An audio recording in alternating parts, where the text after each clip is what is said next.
Hello, loves.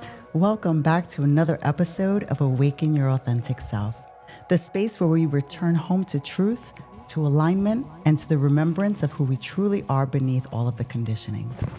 Today's conversation is one that I feel so many of us deeply need in this season of growth, especially if you've been feeling pulled towards your desire for success and your longing for peace. Because the truth is, sometimes the very thing we think will bring us happiness becomes the reason we lose it. Joining me today is someone who has beautifully bridged the worlds of success and spirituality, Ravi Kathuria, author of modern-day spiritual parable, Happy Soul, Hungry Mind.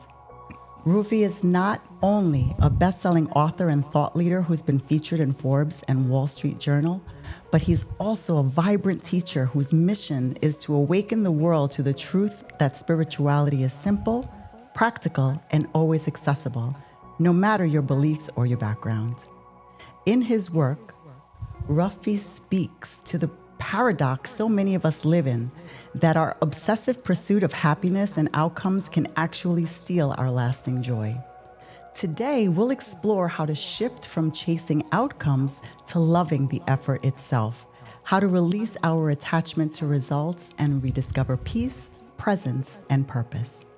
Rafi, welcome to Awaken Your Authentic Self. It is such an honor to have you here today. Oh my God, Jessica. Oh my God. Thank you for having me. And I feel your energy, Jessica, and I'm so thankful to be here spending time with you. And as I shared in my email with you, all I want to do is dissolve with no trace in your energy, ma'am. That's it. Well, thank you so very much. How Well, beautiful you are and how beautiful is the work that you're doing. God bless you. thank you. And you, oh my goodness gracious. I just have to start by saying your book, I couldn't put it down. Happy Soul, Hungry Mind. It is such a powerful reflection of the inner tug of war that so many of us experience. Could you please share what inspired this parable and how your own life journey led you to this realization that the mind's obsession with outcomes robs us of peace? A beautiful question. Thank you first of all for reading my book. Happy Soul, Hungry Mind is really special to me. Um, I think I cannot do a work that is more important than that. That is the most important work of my life. And then you asked me the question, what inspired me. I have to share this. I soon after I written the book, I felt I was really proud, and I gave the book to one of my friends, and he asked me. He said, "Ravi, what inspired you to write the book?" And I think he was expecting an answer that would I would come back and say I was inspired by this historical figure or religious figure or this incident in my life or something grand to write this book that I was praising to him, and was really, he could tell that I was really excited about it. And I said to him, I said, I was not inspired. And I saw his face. It fell. I think he regretted asking me the question. I think he regretted knowing me as a friend. He probably thought, why do I spend time? Why do I waste my time around people like Ravi? And, oh my God. I said, I was not inspired. And then I told him, I was not inspired. I was compelled. I had no choice. I like that. This is not me writing the book. I mean, I had to make a decision in that process to refocus, but this book has been in me, right? You said, I mean, ever since I was young, I have been seeking peace. Our peace has been seeking me.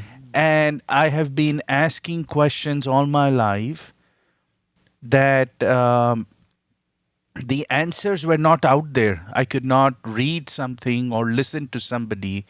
And I struggled. I said, why are these questions have not been answered? And then as I was writing this book, I had done a lot of, I had collected notes over the years about things, but it truly is when I was writing the book. In that process, things have been written in the book that I had no idea existed in my own mind, I love that that. I never heard anywhere else, and they have just manifested, and my mind would get blown. I said, wow, this is incredible. I have no idea where it has come from. I mean, I had never thought about it, and to me, that is incredible. So it is. I guess, yeah. I mean, this is a process that has happened.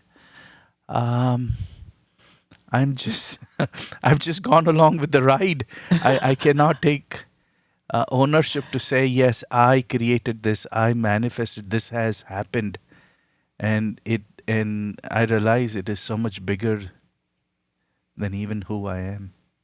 Oh, sometimes we get inspired from strange places. I mean, I shared with you earlier how some of you, as I was reading your book, it was just so profound for me that I felt like you were giving me confirmation on messages I had been receiving over the last 2 to 3 years. Yes. And I couldn't understand where mine was coming from. So obviously, we've got some guides up there in common. Yes, the universal wisdom is shining through us and it manifests, and we have to be ready to listen and put ourselves in that space. Absolutely. Absolutely. I wanted to say in chapter 3, oh my God, I love when you say passion drives you, obsession Yes. possesses you. Passion Yes. lifts you, obsession drowns you. Yeah. You speak about the irony of happiness. The more we chase it, the further it runs. Can you explain why our obsession with achieving or getting there, as I do air quotes like I think you can see me, actually Yes. undermines the joy that we're searching for? Yeah. It's amazing that we live in a society that is driven by outcomes. Yes. So when a little kid comes home from soccer, a game of soccer, guess what is the first question parents ask? Did you win or lose? Did you win or lose? That's the first question. And it really is the only question. And so when the kid comes back, that reinforces to him that it's all about winning or losing. Never Did you or have rarely do fun? parents ask, did you have fun? Hmm. Did you enjoy? What did you learn? How are you going to improve? Right? Hmm. And so it's the obsession with outcomes, and we feed that to our kids. We feed that to ourselves. We think if we do not achieve what we want to achieve, others want us to achieve, we put so much pressure on ourselves. And all this pressure turns into an obsession. We are obsessed with success.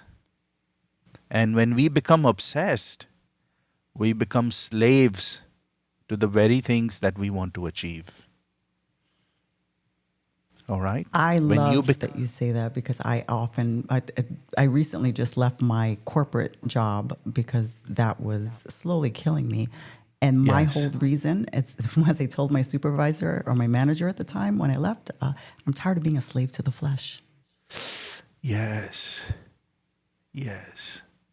And that's what it begins to feel like. It's like you Yes, can't do what you love if you're doing what others are telling you have to do, and you're living by societal norms. yes.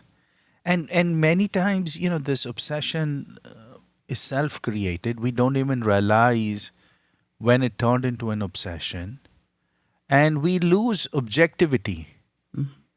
We're not able to. We become addicted to something, to success, to money, even to love, and we become, it overtakes us, and so because we lose our objectivity, we become stubborn in life.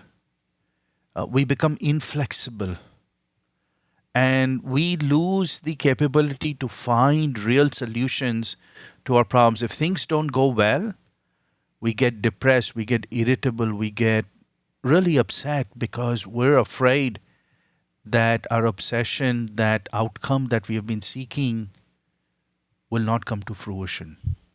And there is a big difference, like you, thank you for reading from the book, chapter 3, The Hungry Mind. the There is a big difference between passion and obsession. Passion drives us, passion lifts us, but passion keeps us grounded because when we run into difficulty, we are open to listening. We are driven to deliver, but we are not slave to it. It doesn't hold us hostage. When we cross over from passion to obsession, we lose control. We're no longer in control. That outcome, whatever that you're seeking, is now in control. And that is why you see so many people lose their way. And, obsession will do two things. Either you will achieve the outcome or you will not. But in both cases, you will be poorer because when you achieve the outcome, it has made you so hungry. It has taught you to be so hungry. You achieve the outcome and you're immediately unsatisfied. Now you need to find something else to obsess over because you strive on, you live on addiction. And if you fail to achieve that outcome that you have so obsessed about, you're completely devastated. Your life is in shambles. Our hungry mind can be our best friend or our worst enemy. Agreed. Agreed. Absolutely. And I agree that it's that obsession can just tear you apart. It can make you feel like the ultimate failure when you don't achieve things because you completely lose perspective. And the fact that, Yes. you know what, I had a choice. We always have a choice. And I can choose to be open minded to changing my thought Yes. process here a little bit and moving in a different direction, or I'm going to be stuck here and make myself miserable. Absolutely. And the as this chapter gets into, and I find that really heart wrenching when it talks about we are addicted and obsessed not just about the good things, but we can get addicted to pain. We can get addicted to grief. When we suffer a loss, our minds can get obsessed to grief. And how horrible is that? It is very, that's one of the reasons that I started feeling I needed to start this podcast, was just because people around me I found were literally addicted to the wrong things. It's like, and you don't, they say that they want a way out, but they don't realize that they themselves are the way out. Yes. Yes. We think about addictions only to alcohol, to cigarettes, or to drugs. But we are all addicted to the things that we want in life so badly that they prevent us from actually enjoying life. Because of our obsession, we're waiting for something in the future, right? We get Absolutely. so obsessed. I don't have a boyfriend or a girlfriend, so I wait for that. I don't have a child, so I'll wait for that. I don't have a promotion, so I'll wait for that. I don't have money to buy a house, so I'll wait for that. When I have a house, I need a bigger house, so I'll wait for that. We're all waiting for something in the future, and we are so obsessed, we develop chronic stress and anxiety associated with it. And in that process, we forget to live. I agree 100%. I agree 10,000%. I mean, that was one of the reasons why I decided and he decided we're not going to wait to retire to travel the world. Yes. We're just going to retire. I'm not happy. You're not happy. There's obviously something more out there for us. And instead of Yes. sitting here and staying in the struggle and always obsessing over, well, when we get time, let's make today that time and live in the present. And Yes. living in the present truly does bring you happiness. Yes. How do you break free from your own prison? Exactly. Exactly. right? And we can all do that. And it doesn't mean that, God bless you for being able to travel, but prison is not just a geographical location. It's the prison in our own mind. Yes. And you have to begin to recognize is how you have built. This is a prison of your own making, nobody else. You could say, yeah, my parents told me this, my spouse told me this, my kids, my friends. But it really is a prison of your own making, and you can wake up and say, geez, I am no longer a prisoner. I don't want to do this anymore. I am free. Hmm. My mind can think whatever it wants, but I am the owner of my mind. Recently was talking to my son and said to him, and I don't know why this analogy came to me the way it did, but he's a video gamer. And that's kind of Yes. one of the things that he does with his work. And I said, I'm going to paint you a little picture. I said, I want you to realize that in this whole universe that you have around you, as in a video game, you are the main player. Yes. I said, those who, your girlfriend, me, your father, your brother, we're supporting characters. I said, everybody else out there who thinks they have an opinion is nothing more than, a non-playable character. Yes. But you are the main player, and the purpose in your life is to get the things on your level that achieve happiness. And once you master that level, you move on up to the next one. And your life is a game. And the only thing you're supposed to do is finish it on top Wow. by achieving everything that you feel in your spirit and not listening to everyone else. Because no one Yes. else's opinion really matters if you're not happy. Yeah. So somewhere in the book, I guess in the later chapters, we talk about how this life, if it is a game, then we have to figure out how to get to the next level. I know when I read that in your book, I said, you see, we are so on the same page. Yeah. I'm telling you, I was like, we are so on the same page. I love it. Well, in chapter 4, you ask this profound question. Can we leave our well to experience the ocean? This leads us to your phrase, learn to love the effort, not the outcome. How do we practically begin to do that, especially in a society that constantly measures our worth by results, numbers, or achievements? Yeah. The problem, there is a phrase in tennis. If you focus on the ball, the score will take care of itself.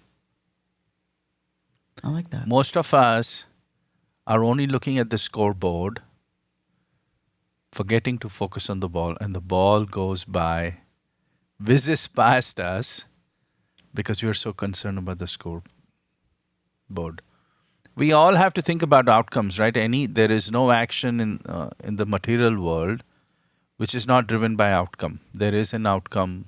There are some selfless actions, but they also have a very subtle outcome associated with it. Every action, most of the actions have an outcome. But the trick is to be cognizant, to know, to be aware of the outcomes, but not focus on it too much. Because if you, again, back to our earlier discussion, become a slave to the outcome, your quality of effort will go down, your consistency of effort will go down. Now,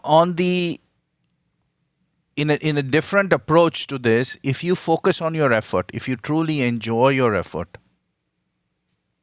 you're aware of your outcome, but if you truly enjoy your effort, you will find that you'll be more successful in life and more peaceful in life. Let me give you an example. Say you're an athlete, young athlete, and your ambition is to win the gold medal at the Olympics. And you work every day for so many hours in the day. You don't have friends, you don't do anything else. This is right. And you become obsessed with winning the medal. Well, You go to the Olympics, there are two outcomes. Either you win the gold medal or you don't. Mm-hmm.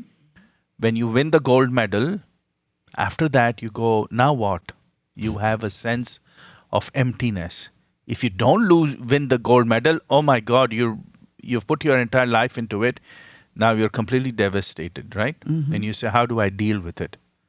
So that's one scenario. The other scenario is where whatever that sport was, you've really enjoyed playing, or even you're working. It may be gymnastics, it may be swimming, it may be track. Whatever you were doing, you did it out of pure enjoyment. You were enjoying the effort. Mm-hmm. And when you enjoy the effort, you sure you're getting ready for the Olympics, but you enjoy what you're doing. Now, whatever happens at the Olympics is going to happen. What is going to happen is the enjoyment that you had for all these years. You've been, working at it for 12, 14 years. It will leave you with a lot of joy. And even after the Olympics, your love for that sport will continue. Mm-hmm. You are living a blissful, beautiful life because you enjoy what you're doing. You are not motivated only because of the outcome. I love that. Life is very difficult. We spend so many years trying to achieve an outcome. And sometimes that outcome becomes true, sometimes it doesn't. But all those years when we are working hard, if we don't enjoy them, we're missing out on life. Mm-hmm. That reminds me, in my last job, I was living in New York and looking to transfer to Florida after the passing of my second husband. And the person interviewing me says, "Where do you see yourself in 5 years?" And I said, "Your job." Uh-huh. And he thought that was rather amusing, but I was dead serious. Like that was my goal, was to move on up in the company. Yes. I did get the transfer. And funny enough, 5 years later, the opportunity came. He was retiring and he was begging me to take his position. He said, "You are the perfect person for this role." He says, "You're empathetic. You understand the team. You understand the needs of the team." He says, "Plus, you're not afraid to speak your mind. So you're not going to fold to upper management the way most people do." Yes. At that point, my whole goal changed because I said, you know what? Last year, as you were mentoring me, I decided that that's no longer my goal. I said, it no longer resonates with my spirit. What you do, I said, I thought I was already living with no work-life balance. I said, your wife is probably on the verge of leaving you. You work so much. And that's not what I want for myself anymore. And that right there is when my whole thought process changed for myself. And I had to do a whole career shift. And that was earlier this year. Yes. I have to tell you this. I met a young man, a young student just starting college, very smart, 4.0, GPA. This top of the class student. And he said he's going to become a doctor. And I asked him, I said, "Why do you want to become a doctor?" And he said, "Because my mother is a doctor and I can make a lot of money." And I felt so bad because I could picture him waking up 20 years from now or 25 years from now, a very rich man, but suddenly realizing that that's not something he wanted to do. He got into it for the wrong reasons. When we begin to do things in life that are not in sync, in cohesion, in alignment with our own deeper yearnings, we always find ourselves in position where life becomes shallow and shallow. Mm-hmm. We have to ask ourselves, what is it that makes me internally peaceful and gives me fulfillment, and do those things? Yes. He needs to ask himself, whatever it may be the field that he needs to go in, does this truly satisfy my inner being? And then do that. And if he does that, he will live a blessed life. Exactly. Outcomes may come and go, situations may be good or bad, but he wakes up and every day is a blessing. Absolutely.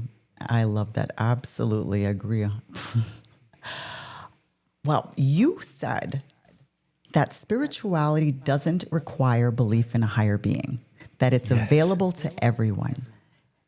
I agree with you, but can you expand on that? How can both the religious and the atheist find peace through these teachings? Yes, what a beautiful question, and what an earth-shattering question, right? The answer is this is one of the answers that have manifested themselves while through this book, and I am stunned by it because m- almost every one of us think religion and spirituality are tied together at the hip, No, they're not. and they are not. There is a glaring difference between religion and spirituality. They're completely distinct. But before we get into that, what is religion and what is spirituality? Let's answer this question: how can an atheist and a religious person experience spirituality just the same? And we have to go to the very definition of spirituality. Spirituality itself is such an overloaded term these days. There are oh my god, there are enough spiritual authors, leaders, gurus, and religious leaders who will give you their definition of spirituality, and you listen to it and you'll walk away with a headache. Or if not, you'll fall asleep, right? Yeah. I mean, you look at these definitions they give, and I say, oh my God, what words are they using? I need a dictionary or a Google search or let me call up Chat GPT, right? Thank you. Yes. Yes. And you think, okay, if the description is so complex where it needs a dictionary, it's not for me, right? Most people go, I really, please keep spirituality away from me. I don't know what it is. It's mystical mumbo jumbo. It's not practical. And these people are doing disservice to spirituality because spirituality is so fundamental. So I would love to share this definition, the most simplest and most powerful definition of spirituality on earth, Please do. here with your listeners and friends. Thank you for listening, first of all. But please fasten your seatbelt because this is so beautiful, and it's so beautiful not because I wrote it. It's because spirituality itself is so beautiful. All right, and so what is spirituality? The simplest definition of spirituality: spirituality is the experience of your own life force. We're Beautiful. all living because of the life energy. We call it the soul, the spirit, or atma in Sanskrit, whatever we may call it.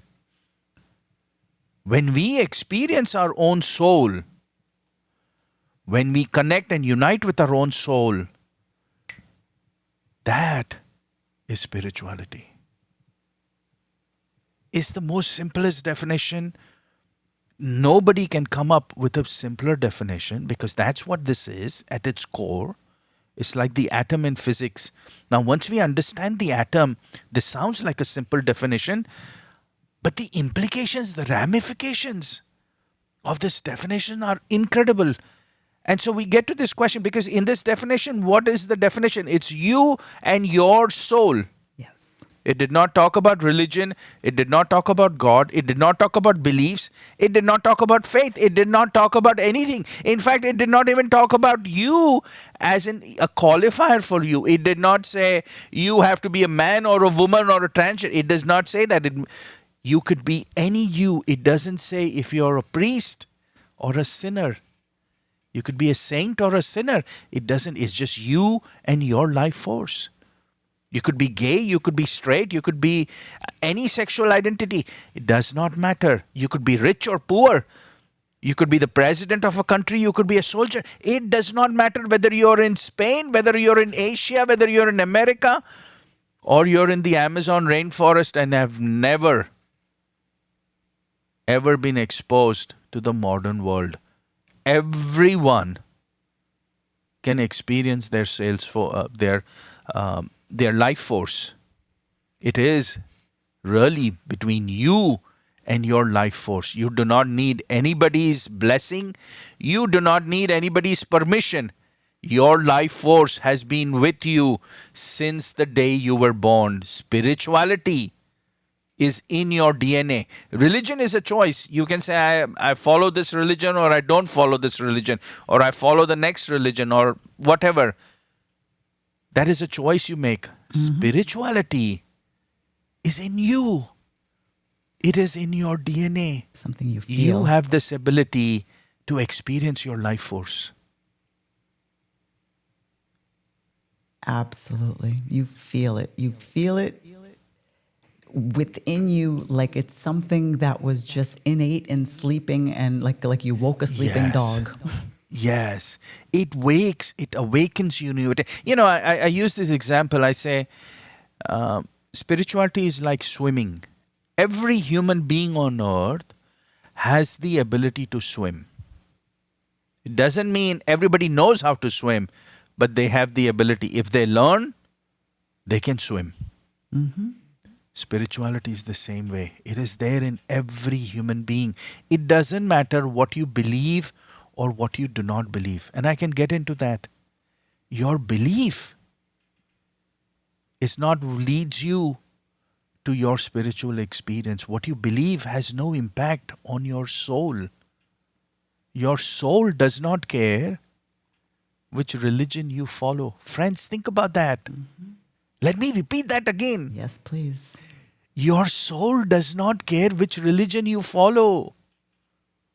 Your soul does not care what you believe or what you do not believe. Why? Because beliefs are where? Where do beliefs reside? In your mind. They reside in your mind. Your mind says, I believe this thing, I don't believe this thing. Your mind says, I believe in God, I believe in this religion, I believe in this scriptures, I have faith. This is all the domain of the mind. In the definition that we talked about spirituality, we did not talk about the mind. It's the experience of your own life force. And let's answer this question, because then you will understand where the mind fits. How do you experience your own life force, right? How do you experience the soul? You say, whoa, I did not know I could experience my soul. How do I experience it? What do I need to do? Well, give me a telephone number, I'll send a text message, or yeah, give me a website. How do I connect to my soul? Yeah. I wish it was that easy. Yeah, where is the key? Where do I, Exactly. Is there a key in my body that I can, I can experience my hand, I can experience my skin. Where do I experience my soul? How do I do that? And it's, friends, this is so fascinating. Spirituality is so fascinating. It's so simple. It's so practical. The way to experience your soul, the simplest path, you begin to experience your soul when your mind becomes completely quiet. When the mind becomes still, your soul begins to shine through. Let me give you an example. The sun is always shining in the sky. But when there are clouds, you cannot see the sun. The sun is still shining, but you cannot see it. As soon as the clouds dissipate, sun beams through. You don't need to write it a letter. You don't need to do a sun dance. You don't have to play music. It just shines through automatically. Because it cannot do anything else. It has always been shining. Your soul is constantly shining. The day your mind, the clouds in your mind become completely quiet, your soul will beam through and you will experience it, right? Absolutely. And I'm so glad that you mentioned that, because that really leads me to my next question. Yes, please. Many of my listeners struggle with quieting the mind, especially when life feels uncertain or pressured. What are Yes. some of the simple yet serious spiritual techniques you would recommend for learning to access that inner quietude that you speak of? Yes. Yes, there are simple exercises that we can do to quiet the mind. The first thing that, however, we need to set the stage. You have to begin to understand one thing. which is you are not the mind. And you may have heard this before.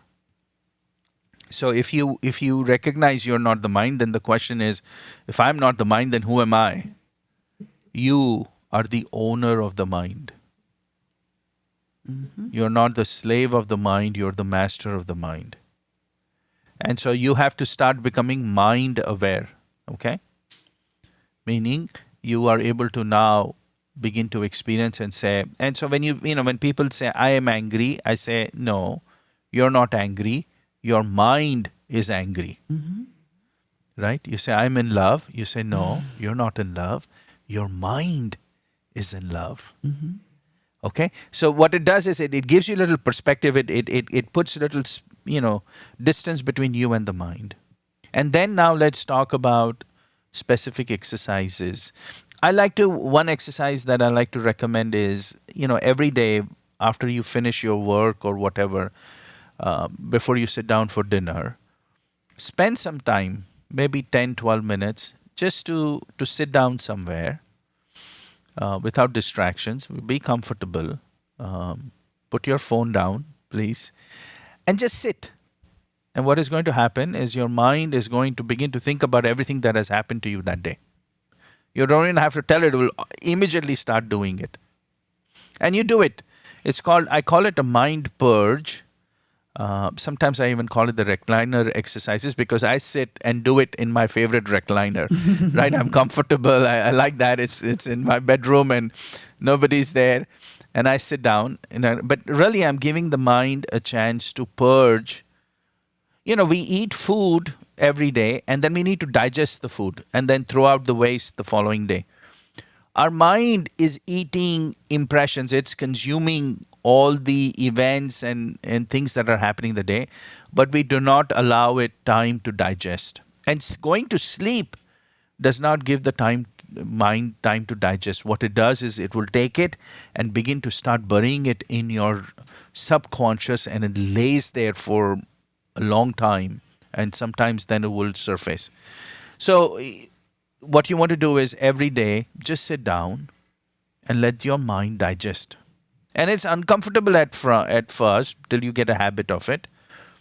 But you just sit down and you let it digest, and it will think about stuff. Now, don't start thinking about what I have to do tomorrow or next week or next month or whatever, right? Just Tomorrow's sit down. shopping list. Yes, just let it think about what happened that day. And friends, this is what will happen once you start doing this for, build a habit. You form this habit in 20 days. You'll find that your evenings become very pleasant. Whatever you decide to do once you get up, your mind will purge and then will say, okay, I'm done. You get up and you go hang with the family and you will really enjoy it. Whatever you want to do, you may watch TV or whatever your activity may be, you will find that you're calmer and more relaxed. You're present. More present. Because all the things that were at the back of the mind has digested, and it takes a deep breath. The mind takes a deep breath. Okay? So do that on a daily basis if you can. And then on weekends, see if you can find 45 minutes to do nothing. Just sit in your backyard or just go somewhere where you feel calm. It may be if you have a beach close by, go to a beach or a park or even your backyard, or just sit and do nothing. Now, many of us are doers, right? Who like to stay busy. We're busybodies. We like to do stuff. If you tell them to stop, they go, oh, excuse me, I cannot stop. That's the society that we're born into, yes. Yes. Well, I have to be constantly doing this. If I'm not doing something, I need to be on my phone. I need to be doing something, right? It forces us. We are ingrained to do. We are not taught to just be. But if you can slowly every weekend just sit down and literally do nothing. Some people ask me, well, I'd like to walk, I like to jog, I like to go exercise, and those are really good. Don't get me wrong, but I like the most benefit that you get is really from doing nothing. Because then you really begin to teach the mind it's okay to calm down and not be caught in the constant frenzy. Okay? So you have the purge exercises, the mind purge exercises, you have the doing nothing exercise, and then finally, we come to the most important one, which is sitting down and being, so that meditation can happen. And this is the perfect time. There, you can do this any time in the day, but mornings are good. Um, and what you do and first thing we have to understand about meditation is not something we do. Meditation is something that happens to us. I like So that. when you sit down now, if you have done the mind purge exercise in the evening, in the morning your mind will be calmer. And you just sit down. And most people tell me I hate meditation because I find it boring, it's difficult, my mind doesn't calm down. I don't know why I'm doing that. And it's okay. Listen, all you have to do, don't worry about, and I must share this also. There are a lot of meditation techniques. Most of them are misleading because they're not meditation techniques, they're concentration techniques. Yes. There are a lot of TEDx talks, and all these speakers have millions of views, and they teach you to focus, whether it could be focus on a little flame, or focus on some mantra, or focus on watching your thoughts, or they're teaching you to concentrate. Meditation is not concentration. Meditation happens to you, and all you have to do, you just have to sit down, be comfortable, and close your eyes. That's it. That is all you got to do. And be present After for that, it. whatever happens, after that, whatever happens, let it happen. Do not think about it. Remember the definition. We want to quiet the mind. And so the mind, the way it becomes quiet is by itself. If you sit down and you close your eyes and your mind begins to run, let it run. If you get a million thoughts, let them come. You say, okay, whatever. Whenever your time is up, either you get tired, or you designated certain amount of time, you get up and walk away. And then what you do is the next day, you come back and sit again. And the mind runs again, and you let it run. And then the following day, you come back and sit again. And then you sit again. And then you keep coming and doing that. And it may take weeks, it may take months, it doesn't matter. But soon there will come a time when you sit, you will find that between those thoughts, there will come a glimpse of silence. And the first time it comes, it will only be for a fleeting moment before the next thought comes. And you do not rejoice. Please don't jump up and down. Don't declare on Instagram. Do not share. Don't call your mother. Don't call your spouse. Okay? This is not to be discussed with friends. Don't throw a party. Okay? And don't congratulate yourself. Don't anticipate. Don't be looking for it, because if you're looking for it, it will not come. You just have no to be. expectations. It's like, I always say, meditate without expectation. Yes. Have no expectations. Just sit down and just be. And then more time will go by, and then these glimpses of silences will become more frequent, and they will start becoming longer in duration. There will come a time when silence will be predominant and thoughts will only be a fraction. And when that begins to happen, slowly you will begin to experience, you will begin to become aware of your life energy. It will manifest and you will begin to feel it.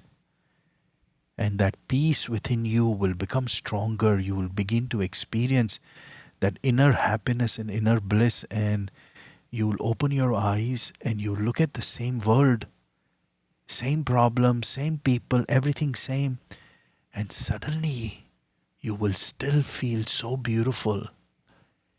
You go, wow, this is incredible. Friends, this is so beautiful. This is part of who you are. It is your birthright. It doesn't matter what you believe, what your mind is, whether your mind, whatever the mind does, because spirituality is about going beyond the mind. It is not about perfecting the mind. It is about going beyond the mind. And when your mind begins to quiet down, you awaken to the most beautiful experience of life. I love that. And that's when you experience you. Yes. Yes. And there You is no wake up. better gift that you can give yourself. Absolutely. Absolutely. This is life's most fascinating. The universe has given us such a beautiful gift, and we're living life oblivious to it. This is the gift. Completely tuned out when we should be tuned in.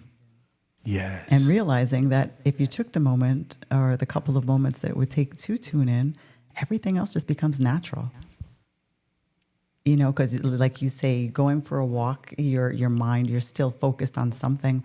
But I found that I can go for my walks in the morning and just be there. There are no thoughts. I'm looking at things around me and I'm smiling, but there are no thoughts. And I'm just there, enjoying where I am and just enjoying me. Yes. And that's something that, was very hard to come by before. Yes. I love that. Rafi, if you could leave our listeners, you just gave us a beautiful daily practice, but if you could leave them with a mindset shift to begin loving the effort more than the outcome, what would that be? Yeah. Enjoy what you're doing. And if you're not enjoying what you're doing, then find the thing that you will enjoy. It may take you to find a new job, it may take you to change careers. Just sit down peacefully and think about what truly is your inner yearning. What is within your subconscious?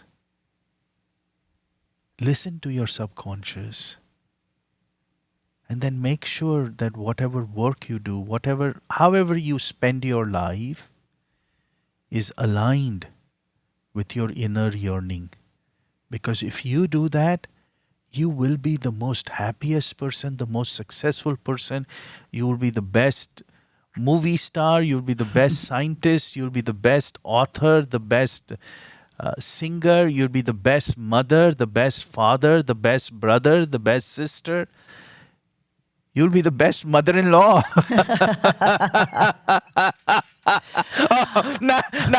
Now your listeners go, Ravi, we were with you until now, but Yeah, now right. we know. Yeah, I agree, though. You're absolutely right. that was the line, Ravi. Now, yeah, we're not going to believe anything else you said. That just isn't going to happen. That's it. Ravi, you don't know what you're talking about. That's it. Interview over. Scrap everything, right? That's right. All right, friends, let me back up. Everything but that. Oh my God. Well, you know what? I always say that I know I'll be a good mother-in-law because my son is dating someone who is so wonderful. She treats him the way I would treat him. So I think you Look at did good that. with that. Yes. I love her already, and and we're great. So you know Yeah. what? I don't think you have to try. You just have to be, right? Yes, because we are. It's amazing. We joke about that, but we put so much expectations on our own family members. The people we love the most, we torture the most. How I have still not understand, and why we do that. But we don't hurt strangers. We hurt the ones who love us the most. It's the most baffling thing, but we do it all the time. I sadly think it has a lot to do with even familial expectations. You know, Yes. it's you grow up and your parents place expectations on you, and then you grow up Yes. trying to live up to those, and when you don't, suddenly you're the Yes. black sheep in the family. Yes. And I Yes. say that But from if experience. no, absolutely no, and but even in spousal relationships, all we do is we try to control our spouse, right? We're putting our expectations even after years of marriage. That's what we do to each other. That's what we do to our kids. We're all trying to conform the others Hmm. to how we think and how we think they should live their lives according to our expectations. And that's when all kinds of challenges we create for ourselves. Yeah, Friends, yeah, absolutely. That's why let my us all first be husband is my peaceful. last husband. My first husband Yes, is the ex for that reason there. yes, yes. Exactly. And So at the let end me of the say day, this. we want to be ourselves. We all want to be true to Yes, ourselves and true to our spirit, and actually be our most authentic selves by living the life that we know is meant for us. And all we really want is somebody there who's going to support that and be understanding and not place those expectations on us that aren't ours to begin with. yes. So let me at our core we are peace. Let us be who we are. Let us be peace. Let us be peace. Let us be peace. I have to say, this was a beautiful and inspiring conversation. Rafi, thank you so very much for sharing space with us today and for this enlightening and grounding conversation. You have reminded us that true peace is not found in the next milestone or achievement. It is found in our ability to bring presence, love, and authenticity to every moment, every effort, and every breath. And to my listeners, if you would like more information on the book, Hungry Mind, oh my God, it is so good. I will have the website and all of Ravi's information in the show description.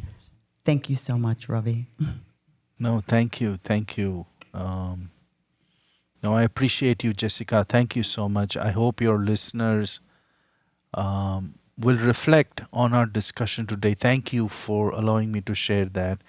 And thank you, Jessica, for reading the book. I really appreciate you. I appreciate the feedback that you gave me before we started the call. What a wonderful feedback! I really thank you for that.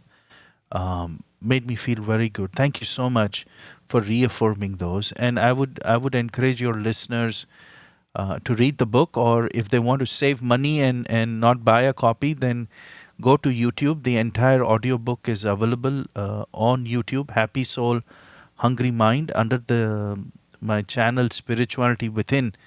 So you go to Spirituality Within on YouTube, and the book is available in YouTube, Happy Soul, Hungry Mind. Please listen to it. These truths are just fantastic. I mean, they are here to serve us and to change our lives. And we don't have to, I say this often.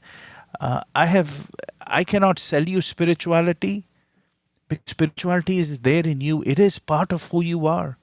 I can sell you religion, but I can never sell you spirituality, because it's who you are. How can I sell you your own hand? That's crazy. So, friends, please, understand these messages that have manifested. They're available to you. Read about it, and let's all live a life that is so beautiful. It's ours. Nobody can deny us. Nobody. And it doesn't matter who you are. You don't have to worry about what you have done in life. I want all of us to be good people. But when it comes to spirituality, spirituality is not affected by what you have done in the material world. It is always yours. It's like a mother that is waiting with her arms open. You knock on the door, She will lift you up, friends. It is Absolutely. waiting. Spirituality is waiting for you. And so is peace. Yes. Well, the book again, beautiful, Happy Soul, Hungry Mind. Like I said, I read it, I could not put it down, and I highly recommend it to everyone. And I will also have all of the notes of where you can find it inside of the show description. To my loves listening, may this be your reminder to release the chase, to surrender the need to control outcomes, and to instead fall in love with the sacred process of becoming. Because when we learn to love the effort itself, we open the door to divine flow. Thank you again, Ravi. Thank you. Thank you. God bless you, ma'am. Thank you so much, Jessica. I appreciate it. I appreciate you. And speaking of divine flow, I want to invite my listeners to join me inside the High Priestess Energy Portal for the week of November 9th. This upcoming portal is all about trusting divine timing and reclaiming your inner stillness even when life feels uncertain. We'll be diving into energetic guidance, activations, and intuitive practices to help you anchor into your inner knowing so you can lead with peace and presence. You can access the High Priestess Energy Portal directly through Supercast, and as always, it's a sacred space for those ready to deepen their spiritual connection and step into their next level of alignment. The link for the portal, as well as our lovely guests' information, will be found in the show's description. Until next time, remember, your soul is never lost. It's only waiting for you to come home. I'm your host, Jessica, and this has been Awaken Your Authentic Self. Stay present, stay true, keep awakening, and please keep coming home to your authentic self.